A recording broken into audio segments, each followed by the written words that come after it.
पिछली बार हम लोगों ने अध्ययन किया था टॉपिक पर। आज हम लोगों का विषय है नीली हरी एल्गी काई का धान के उत्पादन में महत्व। नीली हरी एल्गी काई का धान के उत्पादन में महत्व। Role of algae, role of blue algae, blue green algae in rice production.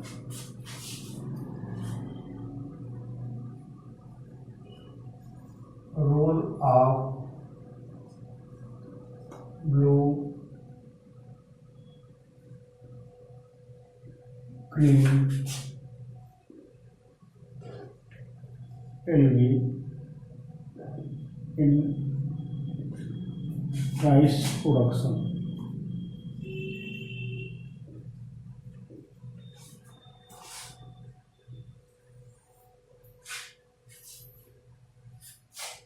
नीली हरी एल्गी जिसको हम काई बोलते हैं का धान के उत्पादन में महत्व।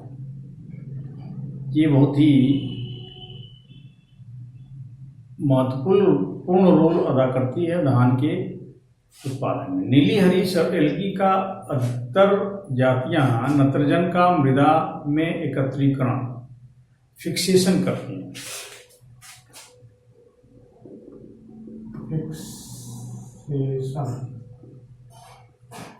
मृदा में नाइट्रोजन का एकत्रीकरण करती है। नीली हरी एल्गी की एक जाति है टोलीप्रोथिक्स टेन्यूज होता है। टोलीप्रोथिक्स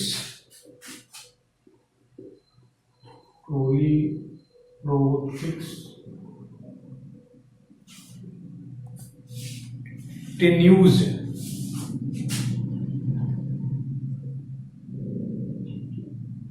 ये वैरायटी जाति है एल्गी की, और ये जो है नाइट्रोजन फिक्सेशन में बहुत बड़ा रोल अदा करती है। प्रतिवर्ष यह जाति प्रतिवर्ष प्रति हेक्टेयर 20 से 30 किलोग्राम नाइट्रोजन तक इकट्ठी कर सकती है। 20 से 30 केजी नाइट्रोजन प्रति हेक्टेयर उत्पादन करती है। इस तरह से इस एल्गी में धान की उपज बढ़ाने के लिए विभिन्न उर्वरकों को इसके साथ खेत में देते हैं। जैसे जो अन्य उर्वरक हैं उसको आप एल्गी के साथ खाद में देते हैं। इसका अर्थ ये हो गया कि एल्गी के कारण 20 से 25 किलो नाइट्रोजन एक हेक्टेयर में एक्स्ट्रा मिल जाता है। तो नाइट्रोजन को यानी यूरिया को कम करके शेष एलिमेंट जैसे डाई है, पोटास है या जिंक है, जो माइक्रोन्यूट्रिएंट है, ये सब चीज को देने की आवश्यकता पड़ती है। तो इसमें अकार्बनिक उर्वरक एल्गी के साथ खेत में दिए जा सकते हैं। पहला जो है कि अकार्बनिक उर्वरक एल्गी के साथ खेत में दिए जा सकते हैं। एल्गी के नत्रजन एकत्रीकरण पर इन उर्वरकों का कोई प्रभाव नहीं पड़ता। यानी अकार्बनिक उर्वरक जैसे डाई और पोटास या जिंक या ये सब चीजें आप अलग से दे देंगे तो एल्गी का नाइट्रोजन प्रोडक्शन या एल्गी के द्वारा जो नाइट्रोजन प्रोडक्शन होता है वह प्रभावित नहीं होगा। दूसरा जो पॉइंट है कि धान की फसल में एल्गी के साथ 80 किलोग्राम प्रति हेक्टेयर उर्वरक देने पर अच्छी उपज प्राप्त होती है। एल्गी के साथ धान की फसल में एल्गी के साथ 80 किलोग्राम प्रति हेक्टेयर उर्वरक देने से अच्छी उपज प्राप्त होती है। अतः ये जो इसका सीधा अर्थ ये हो गया कि एल्गी के द्वारा 40 किलोग्राम नत्रजन प्रति हेक्टेयर धान की फसल को प्राप्त हो जाता है। प्रयोग के अंदर फास्फोरस व पोटास रोपाई के समय फास्फोरस और पोटास यानी डीएपी से फास्फोरस मिलता है, पोटास ये दोनों रोपाई के समय ही खेत में दे देते हैं। सीधे बोए गए खेत में या असिंचित क्षेत्रों में जहाँ पे सिंचाई का संसाधन नहीं है, उन क्षेत्रों में नाइट्रोजन 60 किलोग्राम, फास्फोरस 30 किलोग्राम और पोटास 25 किलोग्राम प्रति हेक्टेयर की दर से बुआई पर ही देते हैं। जब बुआई करते हैं तो 60 किलो नाइट्रोजन, फास्फोरस जो है कि 30 किलोग्राम और पोटास 25 किलोग्राम प्रति हेक्टेयर देते हैं। एल्गी कुछ ऐसे जैविक पदार्थ जैसे विटामिन व हार्मोन बनाती है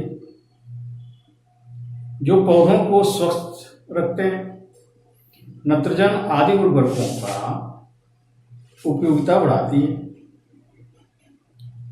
और भूमि के गुणों में सुधार करती है। भूमि में सोडियम लवणों की मात्रा को कम करती है। जो सोडियम लवण है, यानी कुल मिलाकर के ये समझ सकते हैं कि एल्गी का उपयोग करने से आपके लवणीय भूमि है उसमें सुधार हो जाता है। तो जैसे अम्लीय है, क्षारीय है, लवणीय है, तो ये टॉपिक को अलग पढ़ाएंगे, बताएंगे आप लोगों को। लेकिन ये जो चीज़ें हैं, लवणीय भूमि एल्गी के प्रयोग से सुधार होता है। मृदा का कंपोनेंट या मृदा का जो स्ट्रक्चर होता है उसमें बदलाव हो जाता है और खेत की उर्वरा शक्ति बढ़ती है। ये इम्पॉर्टेंट है। इसलिए काई का प्रयोग अगर जो चतुर किसान हैं, समझदार किसान हैं, उनको करना चाहिए।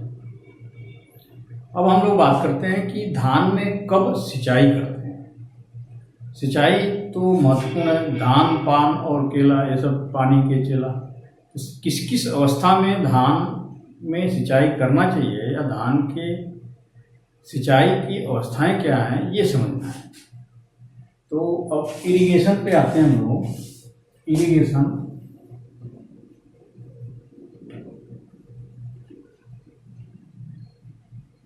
सिंचाई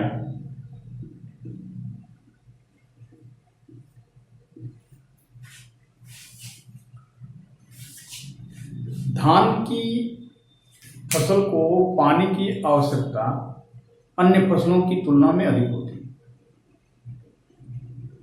जल की आवश्यकता धान की जातियों के अनुसार बदलती रहती है। औसत या ऑटम धान जिसको बोलते हैं, औसत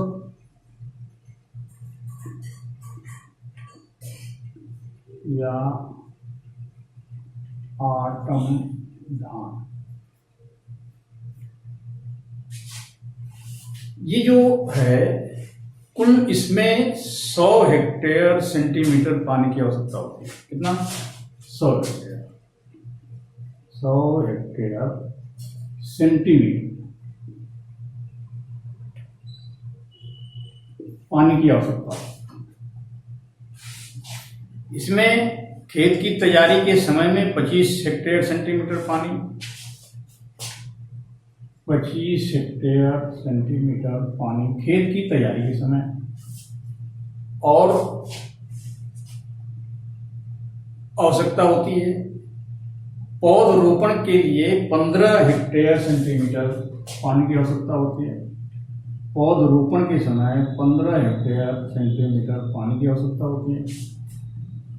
और साथ ही साथ रोपने के बाद फसल पकने तक 60 हेक्टेयर सेंटीमीटर पानी की आवश्यकता होती है। हेक्टेयर सेंटीमीटर पानी की आवश्यकता होती है, यानी कुल इसको जोड़ेंगे तो ये 100 हेक्टेयर हो जाएगा। हेक्टेयर सेंटीमीटर पानी की आवश्यकता होती है। उसी तरह से अमन धान होता है। अमन धान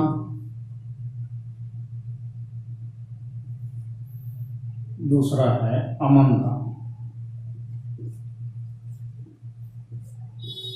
इस धान में भी कुल 90 हेक्टेयर सेंटीमीटर पानी की आवश्यकता होती है। 90 हेक्टेयर सेंटीमीटर पानी की आवश्यकता होती है। अब इसको डिस्ट्रीब्यूट कर लेंगे कब कब इसको जरूरत पड़ेगी। तो इसमें पौधे उगाने के लिए 25 हेक्टेयर सेंटीमीटर, 25 हेक्टेयर सेंटीमीटर पौधे को उगाने के लिए, और लेह बनाने में 15 हेक्टेयर सेंटीमीटर, लेह बनाने में 15 हेक्टेयर सेंटीमीटर।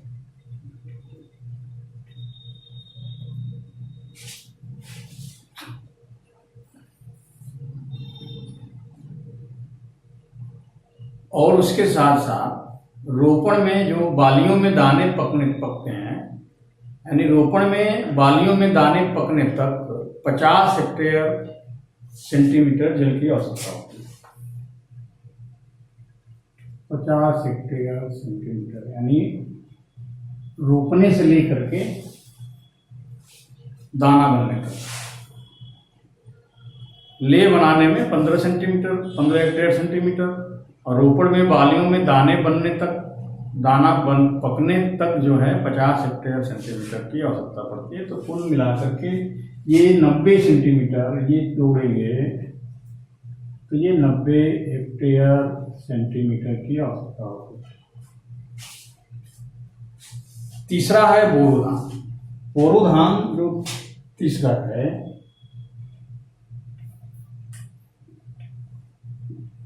बोरोधान,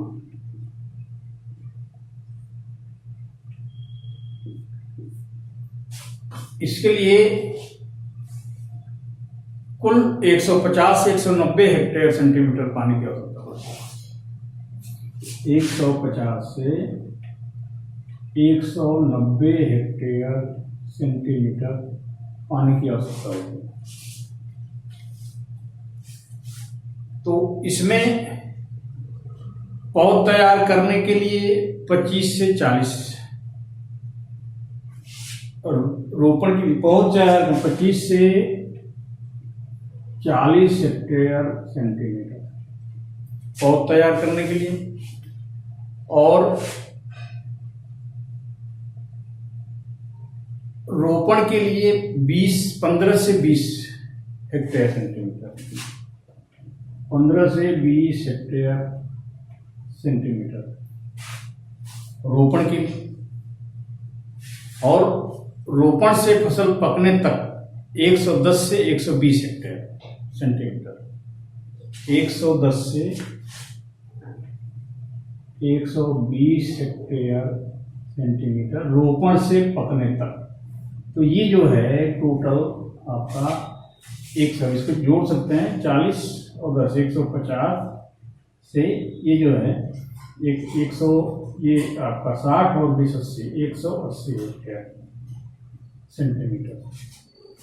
इस तरह से पानी की आवश्यकता पड़ती है। धान की फसलों में सिंचाई की महत्वपूर्ण अवस्थाएं कौन कौन है, ये ध्यान रखने की जरूरत है।